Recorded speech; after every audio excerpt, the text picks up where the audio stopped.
It's 10 o'clock and it's time for the council to be in session. We have one member present.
original.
Mr. Alatorre, Mr. Holden, Mr. Savornich, Mrs. Walters. Okay, we have a quorum. Call the roll. Alatorre, Burnson, Chick, Furyk, Blanchard, Over, Hernandez, Holden, Mizkowski, Ridley Thomas, Savornich, Wax, Walters, Ferraro. 10 members present and a quorum, Mr. President. Okay, the council will please come to order. This is a meeting of the City Council for the City of Los Angeles on the 20th day of January 1999. There are 15 council districts in the city. The regular meeting days are Tuesday, Wednesdays, and Fridays. We are currently being viewed by cable subscribers throughout the Los Angeles area on Channel 35, and we're also being monitored by council phone. The first order of business. Approval of minutes. All right, Mr. Mr. Burnson moves, Mr. Fuhr seconds. There's no objection, unanimous vote. Next item. Commendatory resolutions for approval. If there's no objection, unanimous vote. Next item. Before we get to the regular agenda, we have confirmation of city official, item number 9, Okay. Dr. Rose L. Clark. Dr. Roselle Clark, would you take the center? Okay, this is appointment to the Los Angeles City County Native American Indian Commission for a term ending October 7th, 2003. Yes. Any discussion on this? If not, Mr. Fuhr moves, prepare the roll, tabulate the vote. Come on. Oops. Speak up. 10 ayes. That is approved forthwith on that. Thank you for serving the city. Thank you. Okay. What items do we have for public hearing? Items 1 through 3. We have somebody that wants to be heard on 3. We'll call that special. Anybody want to be heard on 1 or 2?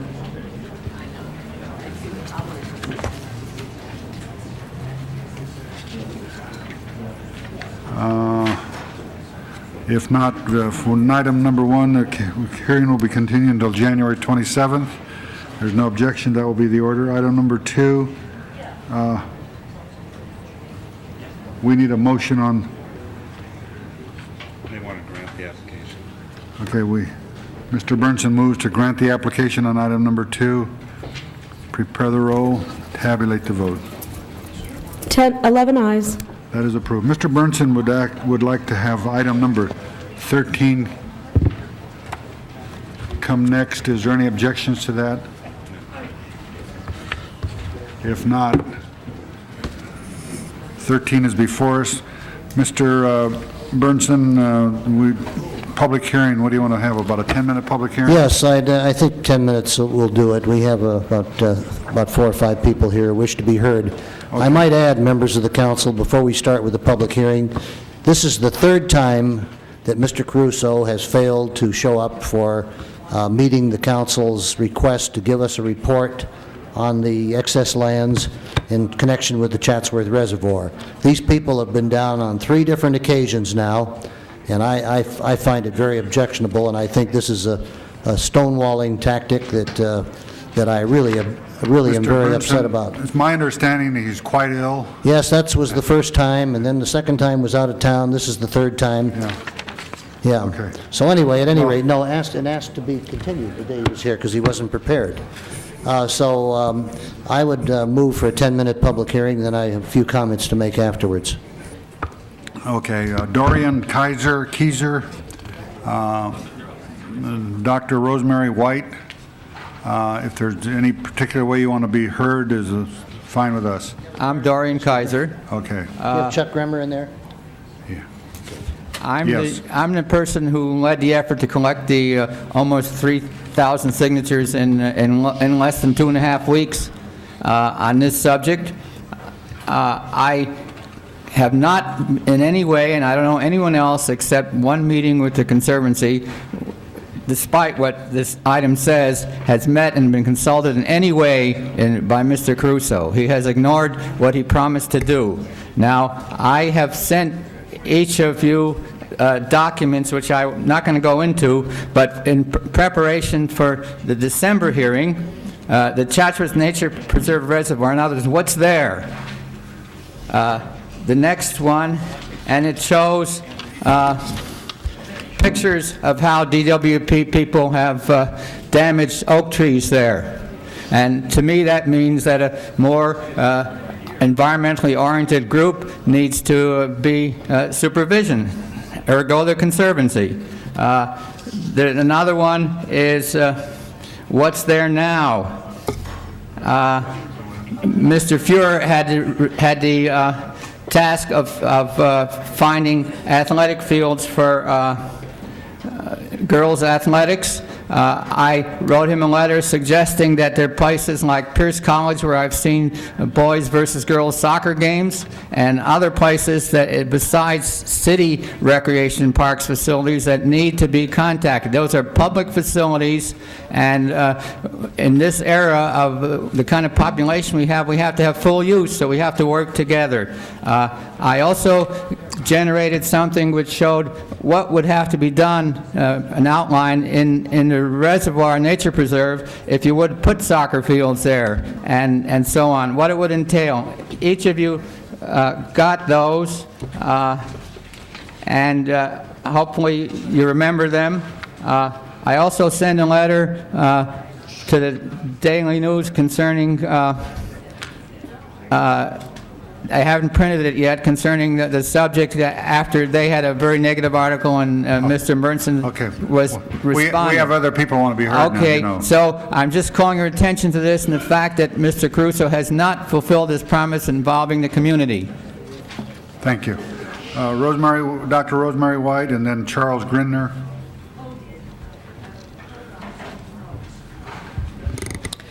Thank you, Mr. Ferraro, and members of the City Council. Some of you sitting here have hiked with me in the Chatsworth Reservoir, and you know the beauty of that. I am here having canceled my appointments in my office because I need for you all to know, all of the City Council people to know, that you have a tremendous opportunity here to take 1,300 acres sitting right in the middle of an urban area and make it into a prime, world-class educational facility for our children and for the people of Los Angeles. I want to tell you about a pilot program, just very briefly, that the Canada Goose Project, of which I head, did last year. And this was in conjunction with the Los Angeles Zoo, Mrs. Cindy Wallace, Director of Education, Mr. Russell Smith, to whom you gave an environmental award last year, Mr. Don Gear of the Education Department, as well as the Theodore Payne Foundation, Dr. Walter Hoffman, who heads the Board of Directors of the Payne Foundation, and the Southern California Herpetology Society. We took students from North Hollywood High School science classes, as well as Edison Middle School in South Central and Hale Middle School in the Valley, out to Chatsworth as well as other areas, and gave them a well-rounded education. We must continue these lessons in biodiversity and in interdependence of species. Thank you very much for your support. Charles. I really hope that you will. Charles Grimmer. It says Charles. Yeah, Charles Grimmer. Here I don't know I him am. that well. Chuck, go ahead. I'm here for two occasions. One is the president-elect of the West Hills Property Owners Association, and then for myself and my wife.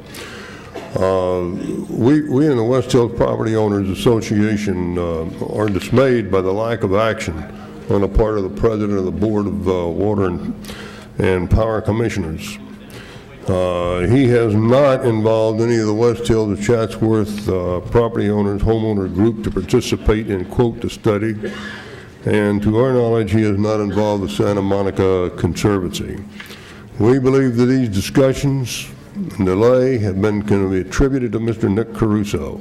We feel the time has come for the City Council of the great city of Los Angeles to assert its powers and remove the question of reservoir development from the Water and Power and place it in the hands of the City Council.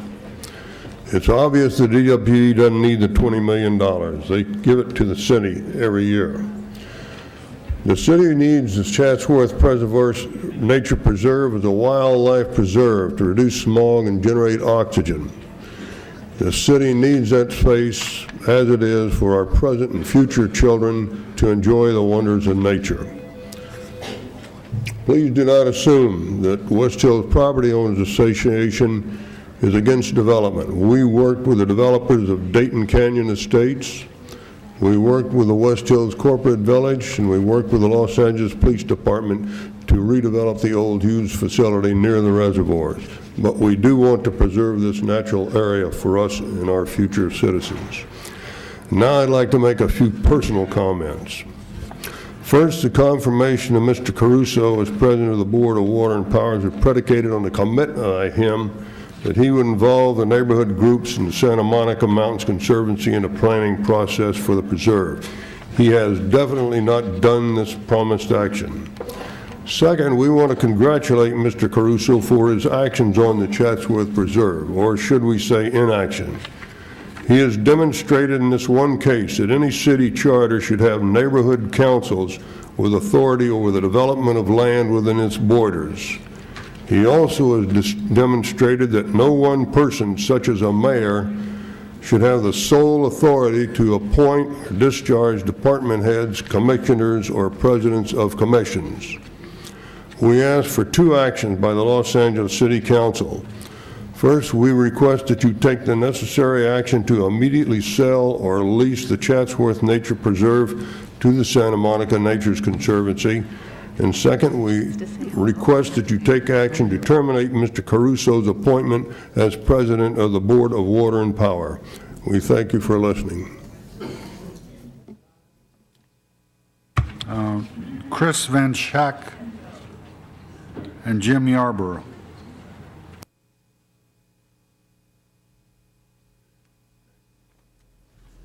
I don't have a lot to say. I spent a couple weeks of my life and wrote down a few of my thoughts, which I'll submit. The area's natural assets, as well as its historical assets, warrant long-term protection. It's presently not being managed for that. I live in the area and I work in resource conservation, and right now it's being managed for much less. It's being managed as a nuisance. The Department of Water and Power has managed it this way for many years, and even though the name has changed, it's still being managed as a nuisance. And this needs to change, or we're going to lose this natural asset. There are no baby oak trees, there's no regeneration because they're mowed down every year or they're actually disked into the ground. We need to change this, and we need to make long-term protection. And this, I plead with Mr. Caruso to put this on the DWP agenda and to let public discussion take place so that we can understand what he wants, so that we can talk to him about it. And I'd like a developed management plan for the future which utilizes both public and a number of agencies' input, such as the Fire Department, Santa Monica Mountains Conservancy, state and national parks, vector control, and the communities around it. We need all this input if it's going to be a sustainable place, because inside an urban area, you can't make wildlife areas without everyone's help. Thank you. Yarborough. I'd just like to lend my support to previous comments, and it would please me if the council would take this away from Mr. Caruso and take action on it. We do need the Chatsworth Nature Preserve for reasons previously stated. If the council cannot take it from Mr. Caruso, then at the very least it needs to be placed on the DWP agenda. Thank you.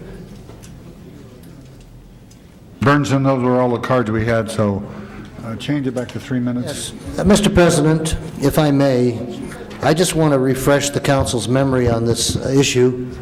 If you recall, several months ago, we asked, the council passed a resolution asking the Department of Water and Power to lease the Chatsworth Nature Preserve Reservoir to the Santa Monica Mountain Conservancy.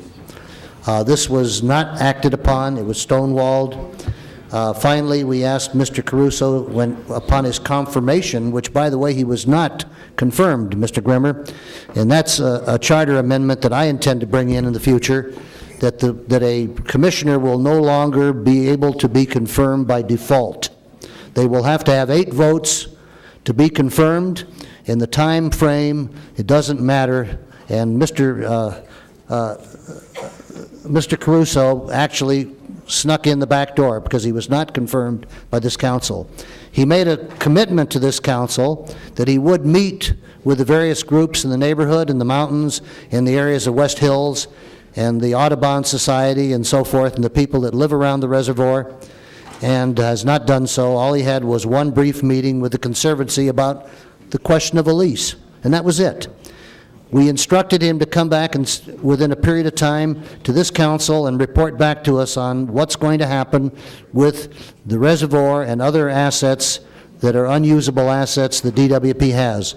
This is the third time that he's flaked out on us. Now, he may be ill, and if he is, I feel sorry. And but nonetheless, there are people from the community that have been down here on 3 different occasions to be heard on this subject. And I want to thank them for their diligence, and I apologize for the city's inability to have the commissioner here today. I just want to point out some of the things that have happened under DWP stewardship. First of all, it costs approximately $250,000 a year. Gentlemen, please, I can't hear myself talk. It costs about $250,000 a year for the maintenance of the reservoir. And but that isn't the worst part. So it isn't really an asset, and there is no value because it can't be developed under the city's current zoning plans and so forth. It's designated by the city and county as a nature preserve. There are 13 actual sites within the reservoir that have been cited by the federal government as cultural preserves. So there is a need to put this reservoir in the hands of people who know how to deal with it and how to protect it. Recently, we had to have we had a situation where the DWP brought in bulldozers and actually damaged some of the sites. They had to be restored and repaired. The council instructed them to do that, and they have done that. But it just shows that there is and I don't know what reason Mr. Caruso has, but apparently somewhere in that mind of his, that developer's mind of his, he has the idea that somehow this should be developed into businesses and homes and other types of activities, which would be a travesty. It would be destructive to one of the most unique areas that we have left in the city of Los Angeles. And, this council has been very diligent on protecting the Santa Monica Mountains. We've adopted a Mulholland Protective Specific Plan. We've protected the Bologna wetlands. We've gone overboard to try to preserve the ecological treasures that we have in the city of Los Angeles, and believe me, the Chatsworth Reservoir is one of them. Now, I don't know whether to continue this for one day and continue it every day, but that might be a hardship on the people. Originally, I had thought about continuing it a day at a time until they showed up.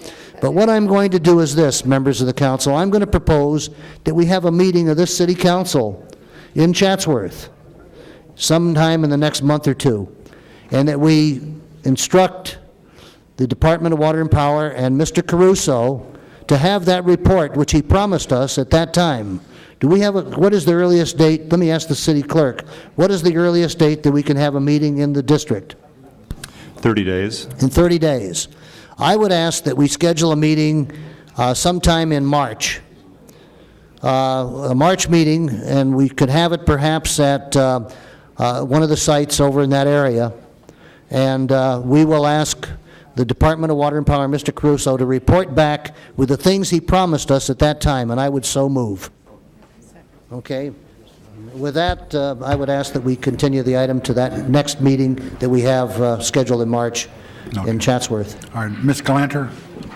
Yeah, I just wanted to add a couple of things. First of all, I remember quite vividly the committee hearing which I conducted regarding Mr. Caruso's confirmation, and he was quite specific. We went over it a couple of times. He was very specific in his commitment that the report and investigation that he insisted the department do, despite what sounded like a consensus about what ought to be done with the property, would be done in cooperation with the Santa Monica Mountains Conservancy.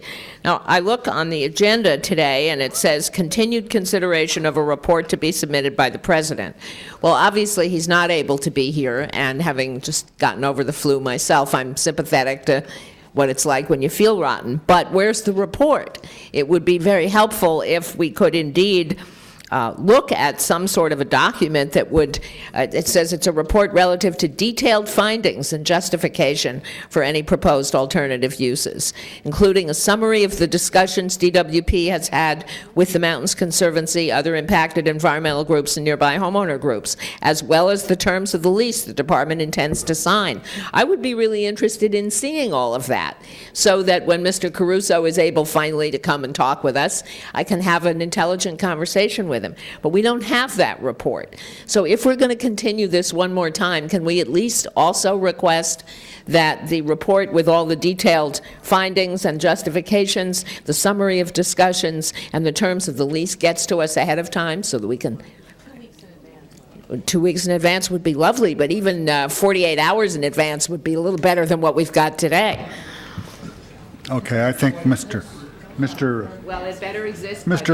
Salas, I think, heard that request, and so I think he will take care of that whenever the report is done. Mr. Burnson has moved that we continue this until sometime in March, whenever there's a meeting in Chatsworth. You'll get a tent there and some chairs so we can be in the reservoir. Okay, there's no objection. That will be the order. Next item.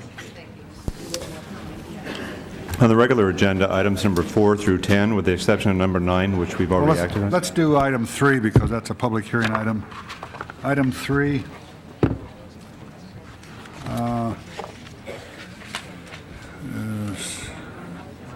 Stephen Jones and Mike Moore. Thank you, Mr. President. Stephen Jones on behalf of the appellant. I think everything's been said and written about this case that can be said and written, and I'm not going to waste the council's time repeating it, except to say that the nature of this action is to say, as the city is saying to the owner-operator, we're not going to tolerate the manner in which you're operating this anymore, and because we gave you one chance before, we're not going to give you a second chance. What I request is that the owner then, if he can truly sell to a bona fide third-party unrelated purchaser so that the owner has no longer any effect in the operation of it, that he be given that opportunity rather than simply terminating forever the use of this property as a motel. Thank you. Okay, Mike Moore.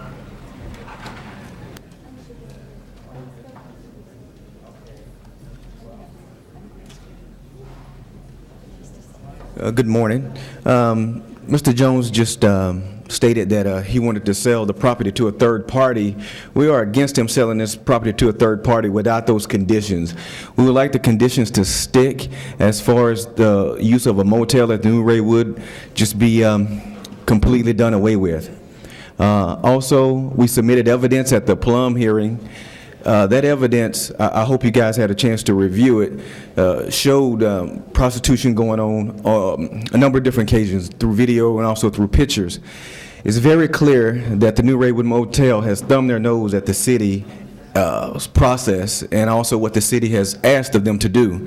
So we're asking today that the New Raywood Motel be completely done away with as a motel. Thank you.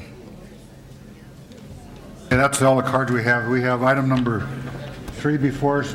Mrs. Walters. Thank you, Mr. President. Members of the council, I would urge you to vote affirmatively for the abatement of this motel. It's a horrible place. It's a blight on the community. It has just done nothing but bring detriment to the community. We have been working with the police department now for several years. These folks had no intention of obeying the conditions that were put on them. My staff person, Mr. Shepard, my staff person, planning person,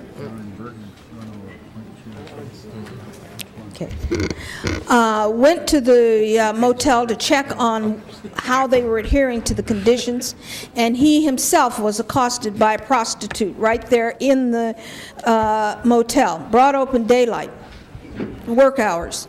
So I think this place does not belong in a decent residential community, and we need to close it down.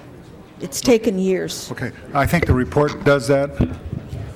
Yes, and I urge support for the report. Mr. President, members of the council, I rise in support of Mrs. Walters. Her sentiments are forcefully communicated. They are succinctly communicated. It is not a matter that, in my view, warrants much more in the way of discussion. Ms. Walters and her staff and the community that lives in that area, businesses, religious institutions, block clubs are in large measure at one with respect to increasing the quality of life. This use does just the opposite, namely it decreases the quality of life. I would just want to say in addition to that, this is a use that abuts the 8th Council District. Ms. Walters and I have worked for the full length of time that we've been on this council to get better uses along Figueroa, and it hasn't been easy. We've worked with the police department, the fire department, the building safety department, the planning department, Rita, and every other department who would assist us, the county health department. We've dealt with the court system. What haven't we done, Ms. Walters? It seems to me that we've done all of those things plus, and we've been praying for deliverance. So we urge you to assist us in making this part of the city what it can and should be. Thank you very much. Chair recognizes Councilwoman Miskowski. I just rise to indicate that this was before the Planning and Land Use Management Committee, and the committee voted unanimously to go along with what the councilwoman of the district and the adjoining council member have indicated. This has gone through all of the planning process ad infinitum. It started 4.5 years ago to initiate the activity to do exactly what Mr. Jones indicated. That was to indicate the force of the city's not tolerating this use. It's an abhorrent use. It's been verified by our police departments, by building and safety, and upheld by the planning department. So it's been a very lengthy process. And in fact, the community has been nearly exhausted in their efforts, because every time they come to a hearing, they get an affirmative vote, but the process still goes on. So it is a very belabored due process that we are involved in, but we are at the point where we can culminate and indicate that this person has been given an awful lot of chances, and all that happens is that there are appeals to try to keep the operation in place. And that's what we are dealing with today, a last chance appeal to say let this continue. The city is saying no affirmatively, definitively, and the committee report supports the zoning administrator and the BZA in indicating that this use should be revoked. Thank you, Councilwoman Miskowski. Is there anyone else wishing to speak before Ms. Walters closes? Chair recognizes Councilman Walters to close. I wanted to take this opportunity to thank the police department and the officers who worked diligently with us throughout all that time. And I'd like if they would just stand for a minute and be recognized. All of these people from the Vice Department. They've done yeoman service, and the neighborhood appreciates it, and I want them to know that I particularly appreciated their persistence, their dedication to root these things out of the community. Thank you very, very much. All right, thank you, Ms. Walters. Open the roll. Close the roll. 12 ayes. That matter is approved. Next order, Mr. Clerk. Items number 4 through 10, items for which public hearings have been held, except item 9, which was acted on.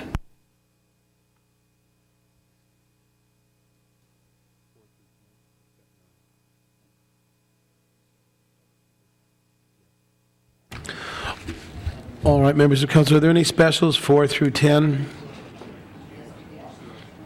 Any specials 4 through 10, with the exception of 9, which has been... All right, if not, open the roll. Close the roll. 13 ayes. Those items are approved forthwith on items number 5 and 6. Next order, Mr. Clerk. Items number 11 through 22, items for which public hearings have not been held, except item 13, which has already been acted on. We have cards on 14 and 20. We'll call those special. Anybody want to be heard on any of the other items? 11 through 22. 13 has been acted on, and 14 and 20 have cards, and so we'll call those special. Any The public hearing's closed on the balance. Anybody any specials by council members? If not, prepare the roll. Tabulate the vote. 13 ayes. Those are approved. Forthwith on number 11? Did you say forthwith on 11? Okay. 23 and 24 are closed session items, so we'll call those, leave those on the desk. Let me point out that Harry, our police liaison officer, is birthday today, and so yeah, I think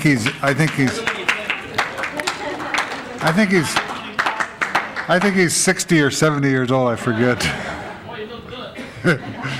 Actually, he's been involved. He ages well.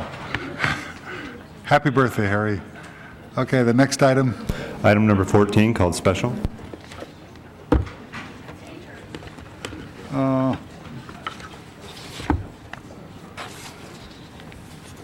Mitzi Taggart.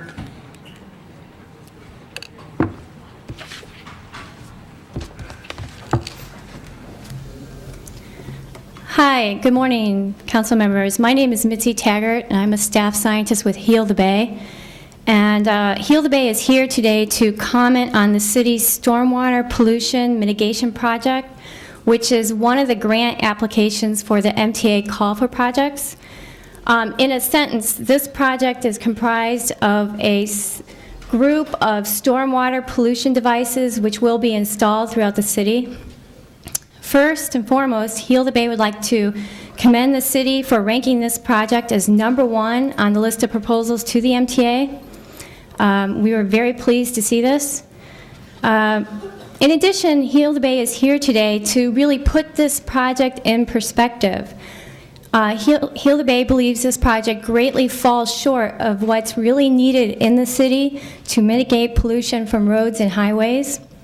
In our opinion, another 0 should be added to the bottom line of this project. Heal the Bay believes this because urban runoff pollution is the #1 source of pollutants into the waterways of Los Angeles. Pollutants from roads and highways include heavy metals, hydrocarbons, sediments, PAHs, some of which are known human carcinogens, and sediments. And of course, trash and debris, which is a tremendous problem in the city from our roads and highways. Impacts from these pollutants include marine life and estuarine wildlife toxicity, clogged storm drains which lead to flooding, rivers and creeks filled with debris, and of course, polluted beaches. Not to mention the contaminated sediments which accumulate at the ports and at Marina del Rey at the mouth of Ballona Creek. And management of these contaminated sediments costs hundreds of thousands of dollars a year. So because of the magnitude of this problem and the seriousness of the impacts of our roads and highways on water quality in Los Angeles, we believe that although this project is a really good first step, it really falls short of what's needed. However, Heal the Bay does strongly support the project. We're glad to see it's ranked #1, and we're now seeking support from state assembly persons and other environmental groups to support this project at the MTA. Thank you. Okay, thank you. That closes the public hearing. Is there any discussion on this item? Mrs. Chick?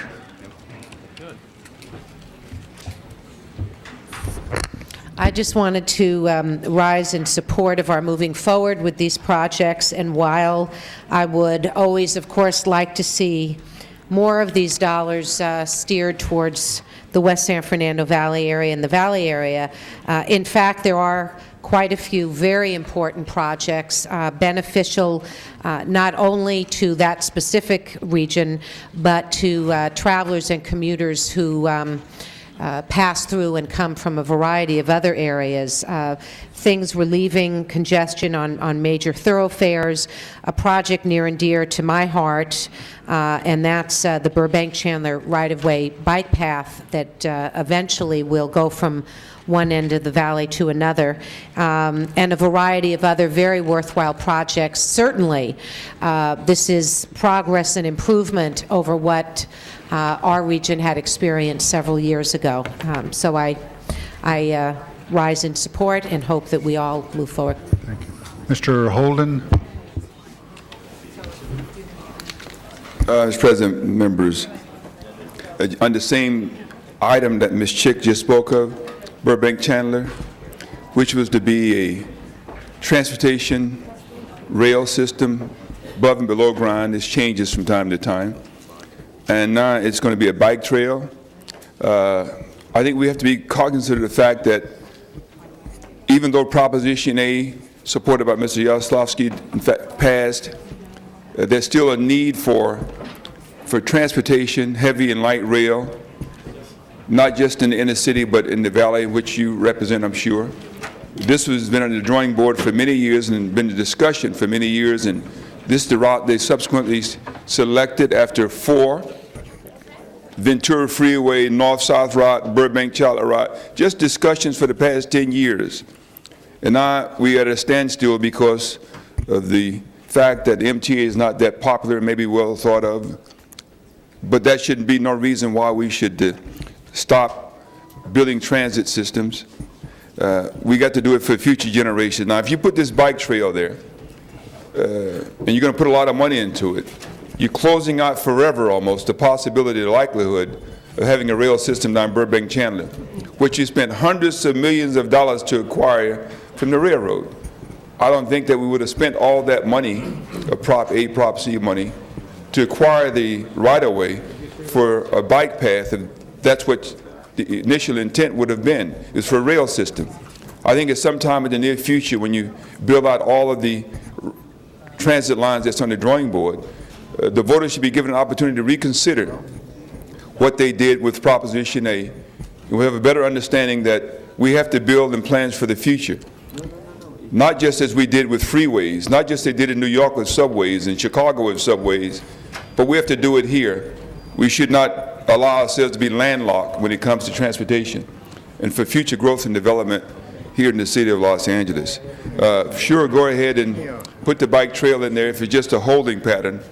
Now, I don't mean H-O-L-D-E-N, but the fact of the matter is that let's go forward with it. But I must tell you that we really ought to be thinking forwardly regarding the need for transit in that area. People need it, they paid for it, and they should have it. Ms. Miskowski? Thank you, Mr. President. I, too, rise to just in support of what's before us, and I also want to compliment the Department of Transportation. I think as we've all looked through the preliminary ranking list, that our department has been very, very aggressive in putting together projects that can qualify under the various categories for MTA funding, and I think the result of what we are able to achieve and receive from MTA is positive as a consequence. In reaction to Mr. Holden's comments on the Chandler Boulevard Bikeway, although what is funded right now affects only areas in the eastern part of the valley, as Ms. Chick indicated, it's going to come further west eventually, and so it's very important that we do support it. But it doesn't preclude the idea that the Chandler-Burbank right-of-way can be used for an alternative transit system, whether it be light rail, or whether it be an alternative, which is a high-speed busway, which is now being considered. It is one of 4 routes being looked at aggressively on MTA as one of the high-speed bus routes, and to come up with a pilot project for the region. The bikeways that are being planned both on Chandler and on Exposition, which were old railroad right-of-ways, are being done consistent with leaving the area in the center to be used for a transit corridor. And the bike path is actually something that can be very good. It can be done on the edge, it can be done with berms, it can be done to promulgate and make easier a future transit right-of-way use down the center of it. So it's very consistent with all of those programs, and in the meantime providing some benefit to that unused right-of-way while we are finally figuring out what alternative transit system we really want to put there. So I think it's a great project. It's comprehensively, it's a great list, and again, my compliments to the department for aggressively fighting for the city to get as many of these funds as available, even though we all agree it's not enough, and all we look at are those projects below the line that didn't qualify, to say that when or if there are other funds available at either the national or the state level, we're ready, we're going to be aggressive at going after them and try to solve a lot of the regional transit problems. can't do grade level there. Anyone else want to be heard on item 14? Change the legislation. Did you, something you wanted to say? Just clarification, I think Councilwoman Miskowski clarified it, that the Chandler Burbank right-of-way and any project where we have already purchased a right-of-way for potential rail project, we're maintaining the flexibility for both modes. So we're working closely with MTA on the Chandler project, as well as we had done in the Expo project, to maintain the flexibility for future rail or other projects in addition to the bike project. Okay. We have item 14 before us. Prepare the roll. Tabulate the vote. 12 ayes. Those are approved. Nick? Next item, item number Forthwith on 20. that. Item 20, we do have some speakers.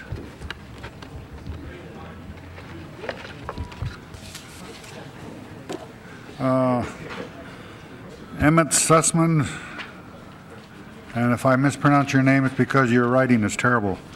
Vivian Chang.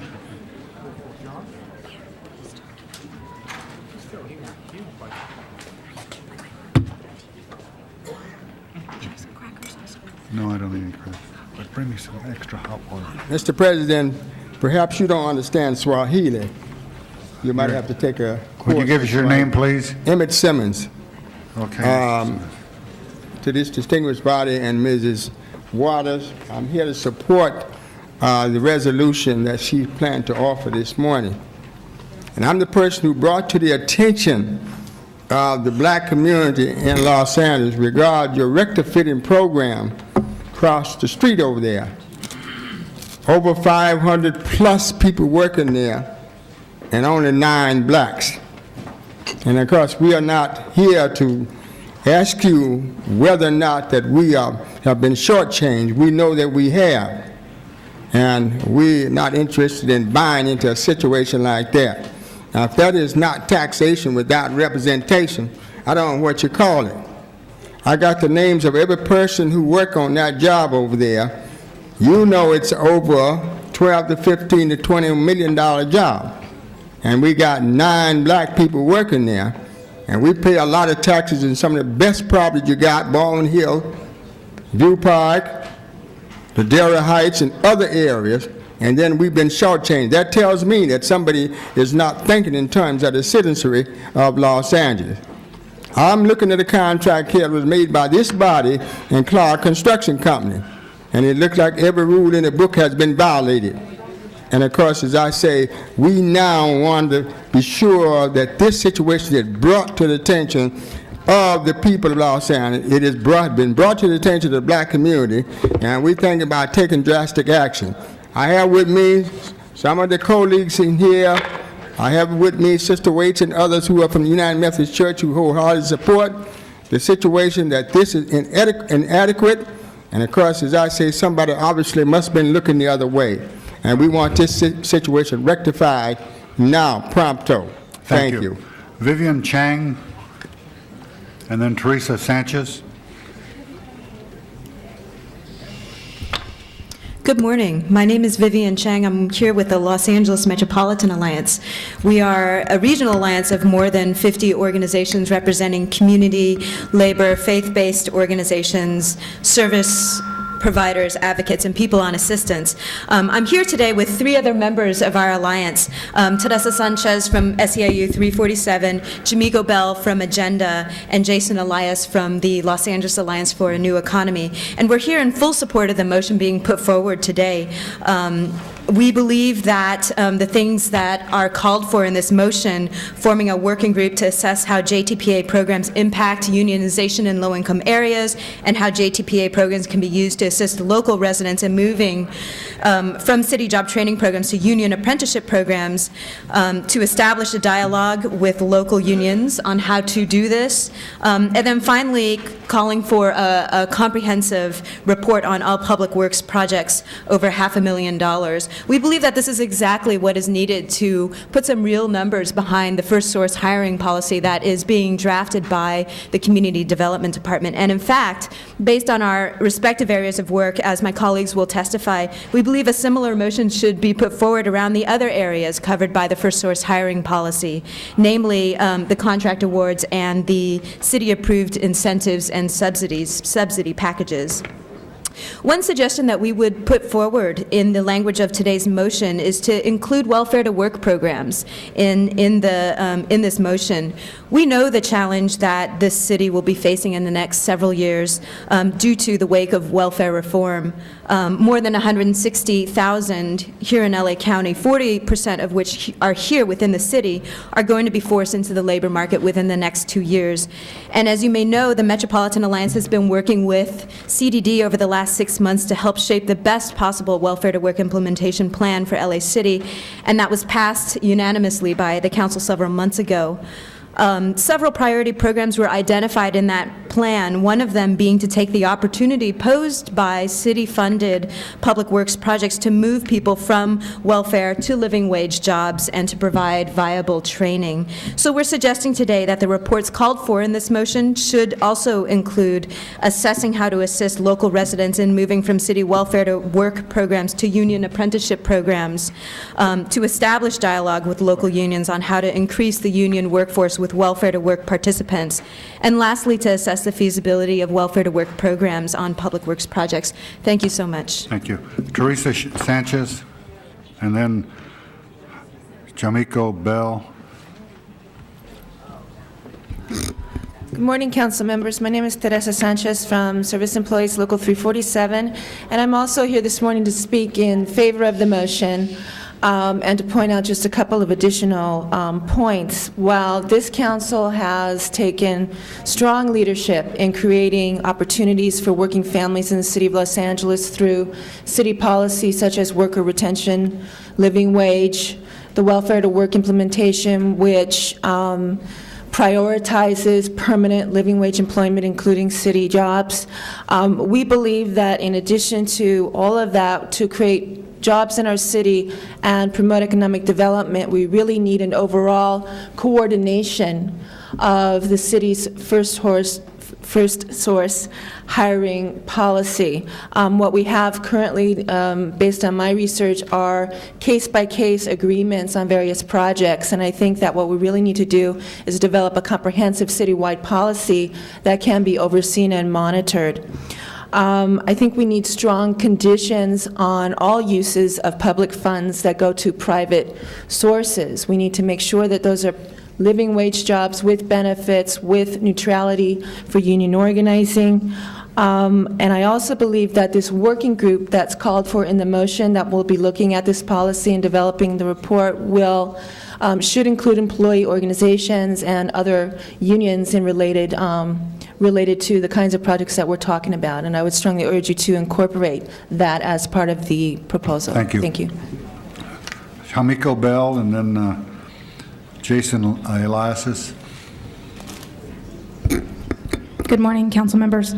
My name is Jamiko Bell, and I'm here today representing the community organization Agenda. We are an anchor organization within the Los Angeles Metropolitan Alliance.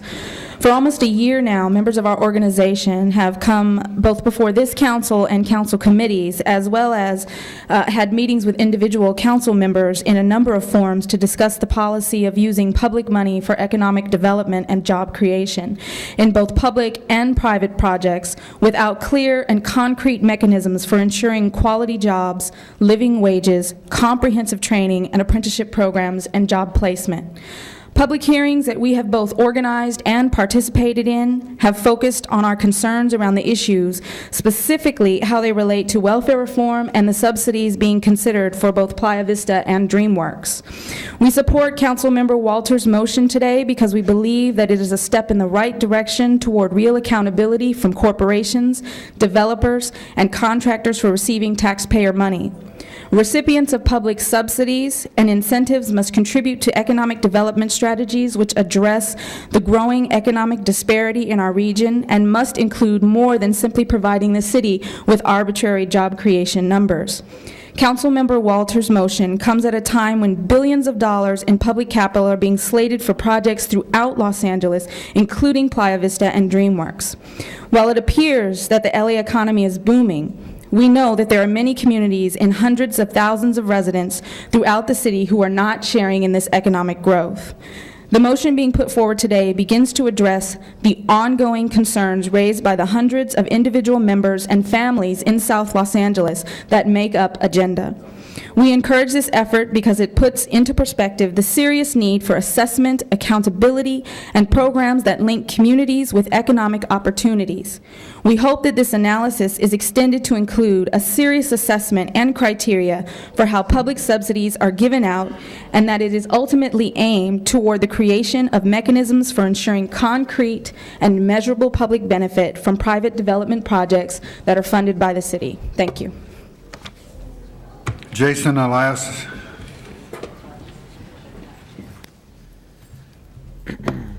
Members of the City Council, good morning. My name is Jason Elias, and I am the coordinator and organizer for the Coalition for Accountability in the Universal Studios Expansion, or CAUSE.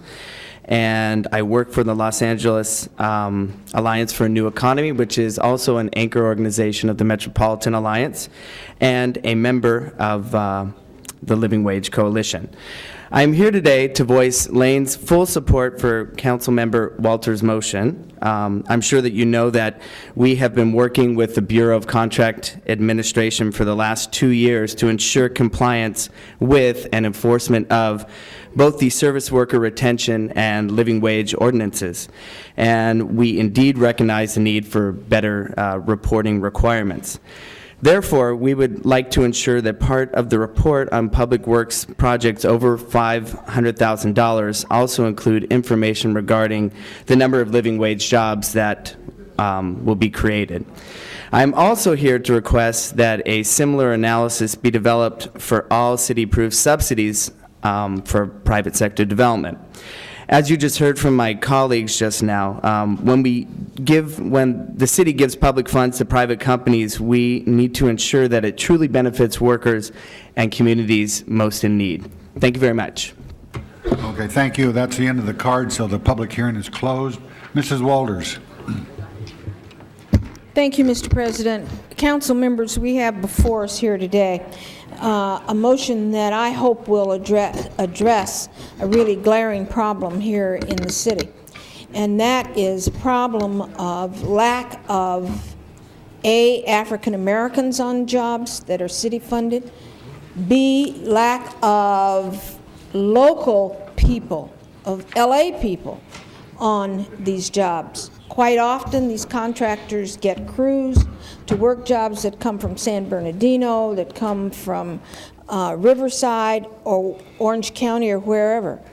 And I don't deny that they have a right to work as well or to hire people from those areas. But we have a city full of people who need work, who desperately need work, who are in close proximity to some of these construction sites, and are not being able to get these jobs, or not being considered for these jobs. And I think it will take a multi-pronged approach to work towards some solution of this problem. We have had millions of dollars spent in job training through JTPA. A bridge needs to be made between the training for the job and the eligibility for union participation, so that a person can stand as a qualified person to take a job on some of these sites.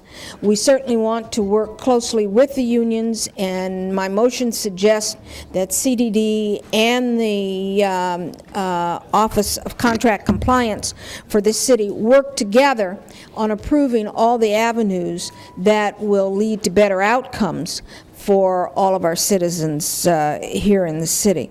And so, council people, I urge you to support this motion and to recognize that on projects that are city funded, that are city incentivized, that we certainly can enact this motion, and not only enact it, but enforce it And those are the things that we need. We need the teeth to do it and the will to plant the teeth. Thank you.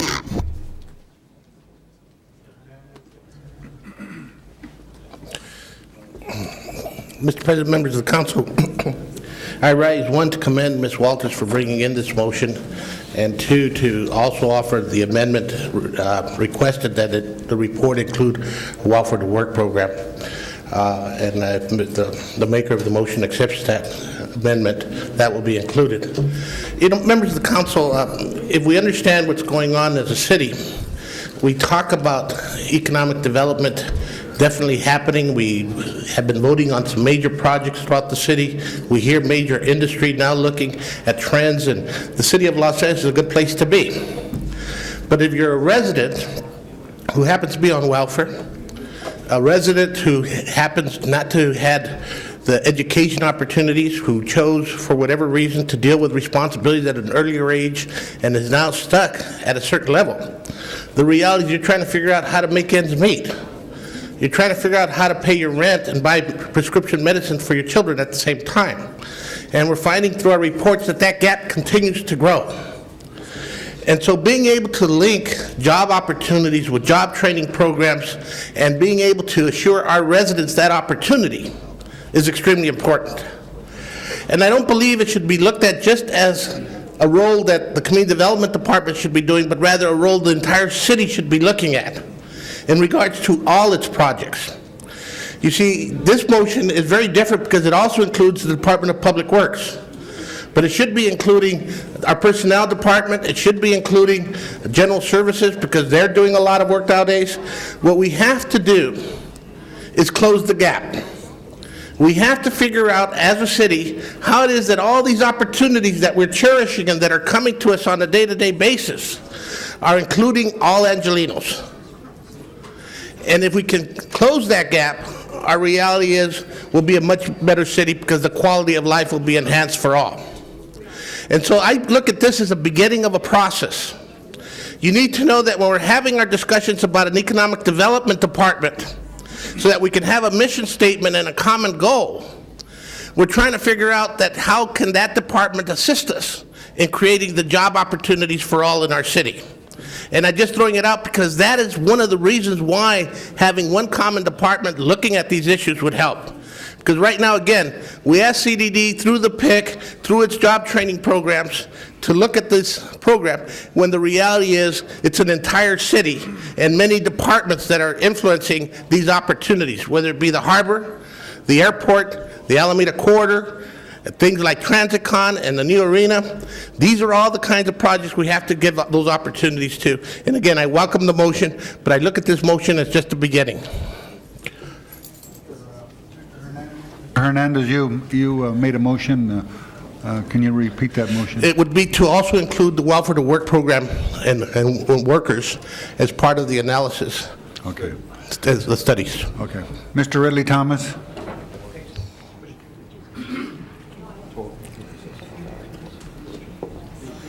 Mr. President, members of the council, once again I want to rise to compliment Ms. Walters and the Metropolitan Alliance and the constituent groups that are part of that entity for coming forth and collaborating in a constructive and creative way with the members of the council. They've made their presentations, and the Community and Economic Development Committee, Mr. Hernandez and I have listened attentively and given feedback.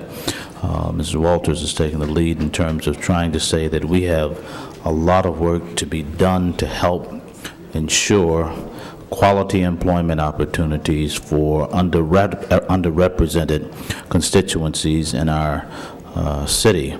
My point of view is that we have to constantly revisit this issue. Some would argue that this should have already been done. This is done. We have enough stuff in place to address this.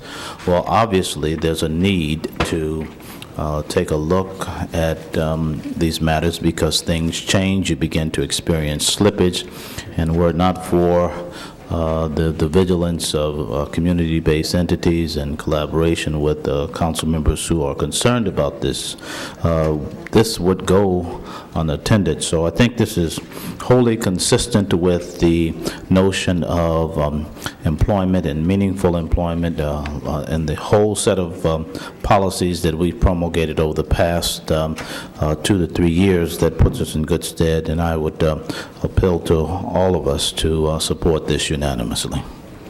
Mr. Holden. Yes, Mr. President, I agree, and we should vote for it unanimously. I'd like to commend Ms. Walters for taking the leadership in Metropolitan Alliance, for the support and the recommendation they've contributed to moving this motion along. We have to take advantage of an opportunity to meet and correct some of the social needs within our community. And as we issue or authorize the issuing of these contracts, it provides us an opportunity to do so. This is not a federally funded project. Therefore, we have a policy whereby the workforce within the community should be represented on those jobs, especially a $200 million project like this refurbishing City Hall. And if you're not there, then that's a problem. There's got to be accountability. This motion will require that a study be made to show us where we are in that regard. Now, it's true that some of these prime contractors import their workforce, but there's no reason why they should not hire on a local level. You say from welfare to work. Look, there are a lot of people out there, I can tell you, who are forced into the welfare roles because of various reasons, but they are willing and able, and they do want to work. And we have to require that that be the case. And it should be made a condition of the contract or the agreement that we make with the prime contractor, the developer. We've been a little lax, as you can see, in the past, but certainly not in the future. The philosophy, the theory of, if you will, a welfare to work program is one that's just newly been presented to us in government. But there's no reason why we can't hit the ground running and make it happen almost instantaneously. So I would support this motion. I support the amendment by Mr. Hernandez. He should be commended as well. And if there's anything we left out, because you mentioned a lot of things as you spoke, I'd like to know about them, and maybe we can find a way to incorporate your additional ideas as well. Thank you very much. Hey, we have the amendment. No one objects to Mr. Hernandez's amendment, so we have 20 as amended. Prepare the roll. Tabulate the vote. 12 ayes. And that is approved. Next item.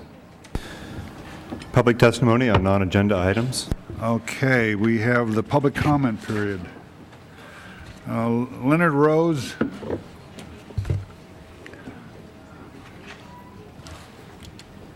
Leonard Rose. And then Larry Ross.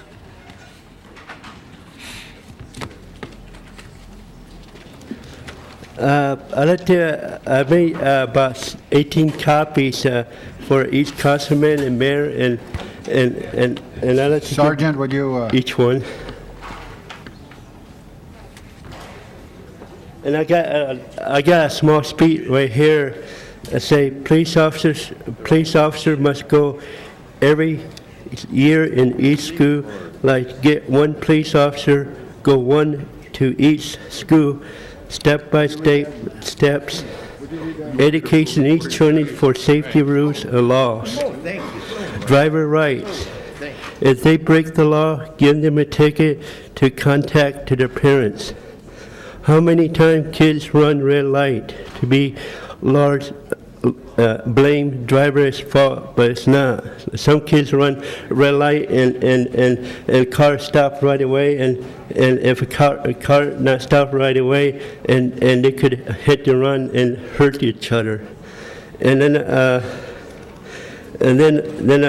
sometimes they don't. Most kids don't have no helmet on them. And number two, for the pedestrian right, driver not wait for pedestrian. Some pedestrians want to cross the street, and cars not stop with pedestrian. And pedestrian and drivers should make eye contact to make sure one of them stop before you go.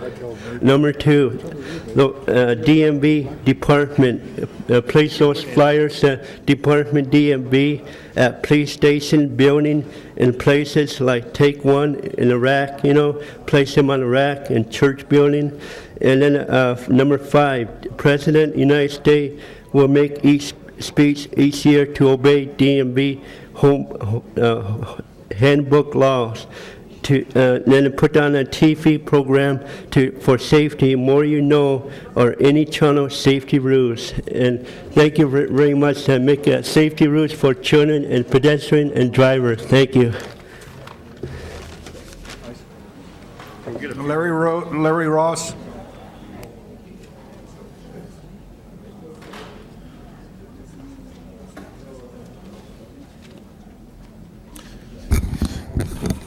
My name is Larry Ross, and this is a continuation from 1999. About 18th of April, transported to NCCF in a cramped bus without footwear, where upon arrival was attacked at least 2 or 3 times. The first about early in May, after being wrestled to the floor by 6 to 7 inmates. Another one came up who had initiated the confrontation and struck me on the left side of my temple with a pipe or a blunt object. He was still wearing his latex glove at the time. Another occurrence there, another group came up, one from front and another one from back and around to my side to deliver theirs. Then the alleged trial that should have taken place in West Hollywood. I wasn't allowed to be present, instead kept in a cold holding tank all that day. And yes, I was placed in a pre-hold cell with an inmate who was suffering from a contagious disease. It was done intentionally. 1997, began attending city council meetings, informing them of all the abuses and violations of law, civil, criminal, and constitutional, violation of the state, city, and county. As I was traveling down south, harassed in Dallas, and once again at the weigh-in station area, where 2 males came aboard the bus, one all the way back to where I was sitting, and began to search my luggage, passing up all the others. When that person was called on his actions, he began to feel 1 or 2 others before stopping, before he exited the bus. En route back to Los Angeles, in Louisiana, a uniformed male who identified himself with law enforcement went aboard the bus, took my luggage from the bus, told me I had to leave the station and not to return under the threat of being arrested. 1998, accosted and falsely arrested and imprisoned for 7.5 months, denied due process of law. March 9th, gas pumped into the locked cell module. March 16th, 6 to 7 riot fitted male stormed the cell, pulled me down from top bunk to the floor, placed in handcuffs and leg chains, had forms or papers in pocket taken, transported to White Memorial Hospital, placed on a bed face downward, both arms cuffed to bed, waistband in place, and legs changed, cuffs as well. Then non-medical personnel shot me with something in both arms over my loud and strong objections. Also, I was subjected to defamatory competency hearing.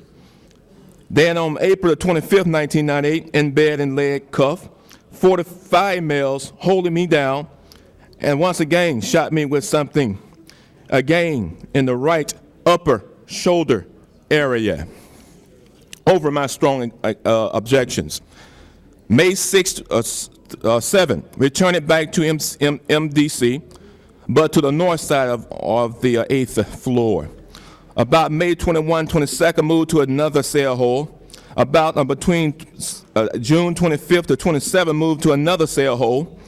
Then on July 9, 1998, told I would be going to court, instead transported to a sheriff detention center for a period about half an hour, then to an airstrip and flown to MFC Rochester, Minnesota, and kept till 8/18/98. Then illegally flown to Federal Transit Center in Oklahoma City until 8/20/98. Then flown illegally back to Riverside, then back in van to MDC. It was on the 18th of August that the court papers or documents pertaining to the court appearances subjected to from 1st to 27th to the 28th of 98 through May 29th, 98, including the competency hearing forensic evaluation report. Also, ideas, works, and projects created inside MDC and FMC of Rochester, Minnesota, was separated from me. June 2 to 3, about returned to stand before Rafidi. And then finally on 6/9/98, released from MDC. 6/10/98, attempted to get property, unable to get it like on 6/9/98. Excuse me, on 9/9/98. But once again, was unable to do it.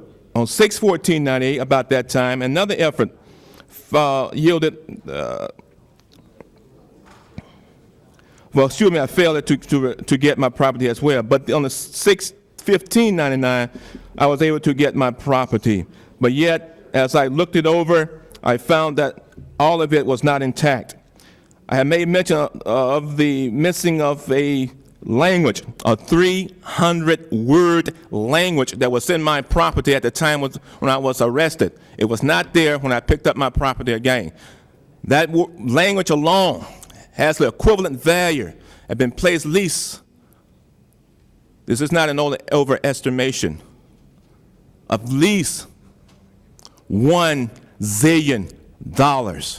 Because we know language is the main communication that a nation needs to survive. All right, Mr. Ross, you've been very long. So. Yes, and I will try again to finish up. Thank you for your time for the day. Okay, Mr. Robinson. He's very polite, actually, isn't he?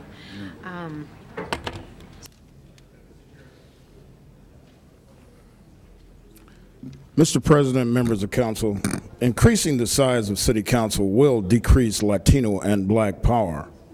Thank you. That's all the cards we have, so the public comment period is closed. The next item. Motions for posting and referral. If there are no objections, unanimous vote. Next item. Items number 23 and 24, closed session items. Okay, we're going to go into executive session, so all those not involved with the executive session, please leave the council chamber. Okay, so I get it.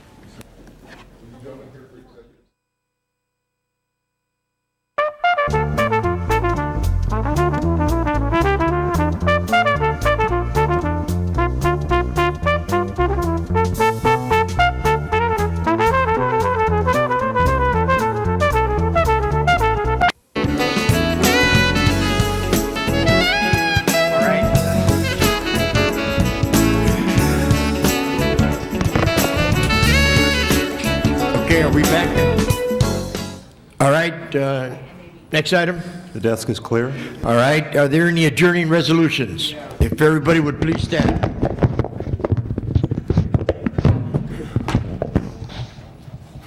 Mr. Zavornich. Thank you, Mr. President, members of the council. I'd like to ask that we adjourn in memory of Matt Vojkovic, who passed away on December 18th. He was born August 11th, 1906 on the island of Vis in the former Yugoslavia and came to the United States in 1936 and was a resident of San Pedro since 1936. He was a commercial fisherman his entire working life, and he is survived by his wife of 72 years, Perina, daughter Katie Solnick, son George Vojkovic, and 3 grandchildren. Of note, the Vojkovic family and my grandfather's family, the Tomiches, were neighbors in the old country, and when they came to America, they were neighbors here also. I also ask that we adjourn in memory of Daniel Patapov, who passed away on January 18th. He was a lifetime member of the Longshoremen Local 13 and worked on the docks for 53 years before retiring as a foreman.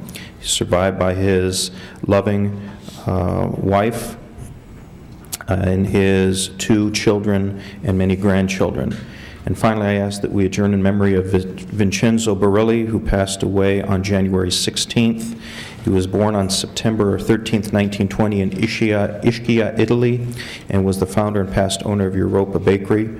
He was a member of the Italian Catholic Federation and the Italian American Club, and was a very active member of Mary Star of the Sea Parish, survived by a loving family. All right. Mr. Wax. Yes, I think if Mr. Burnson were here, he would want to join me on this, so I'll ask that he be a second. Adjourning in the memory of Lucille Turner. Those of us who've been involved in community and civic affairs in the Valley for a great number of years remember fondly Lucille Turner as really one of the kind of pioneer ladies and great ladies. She was the president of the Studio City Chamber. At the same time, she was the executive director of the Sherman Oaks Chamber for about 15 to 20 years. She was the head of the Women in Chamber of Commerce. She was voted the California State Mother of the Year. She was involved in all kinds of civic activities and city activities. She was a great booster of the Valley. She was a great believer in people working hard to make things better themselves and not only relying on government to do everything. She had a wonderful family and a group of friends who will remember her, and I'll give the clerk the pertinent information. All right. Ms. Walters. Thank you, Mr. President. I ask the council to adjourn in memory of Mr. Alonzo Brown Sr., the father of Pam Bryan, Assistant General Manager of the Department of Recreation and Parks Pacific Region, who passed away on Saturday, January 16. Mr. Brown was born in Atlanta, Georgia, and attended schools in Atlanta and Ohio. At the age of 18, Alonzo Brown was a graduate of Morehouse College. When he moved to California, he and his wife Hattie became pioneers for minorities in Long Beach and were the first African Americans hired as recreation directors there. Known to his friends as Bobby, he joined the Los Angeles Police Department in 1950 and was one of 2 blacks in his academy class. During his 21-plus years with the LAPD, he rose to the rank of Detective Sergeant 3 and received many commendations from community groups and the police department. Currently, his nephew, Captain Louis Gray, is the commanding officer at Northeast Police Division. Celebrating his life are his 3 children, 1 grandson and 1 great-grandson, a sister and brother-in-law, and many nephews, nieces, and other relatives. Services are Friday at 11 o'clock at the Church of Advent. On that, I let it get by me. It's on my list today. Okay. And I think we should note, Ms. Bryant unfortunately lost her husband just a little over a year ago. Now she's lost her father as well. Right. It's been a rough time for her. All right, clerk will call the roll.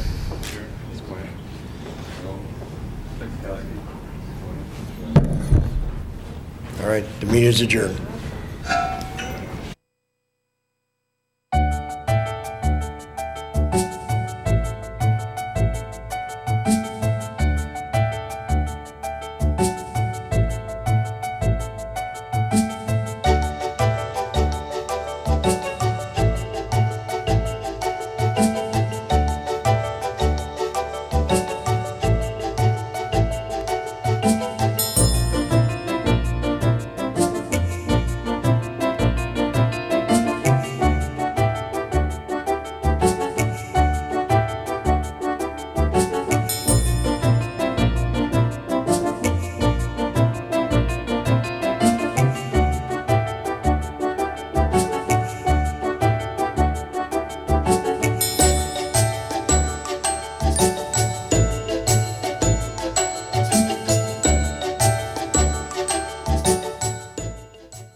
Watching LA City View, Channel 35. We now join our scheduled program in progress.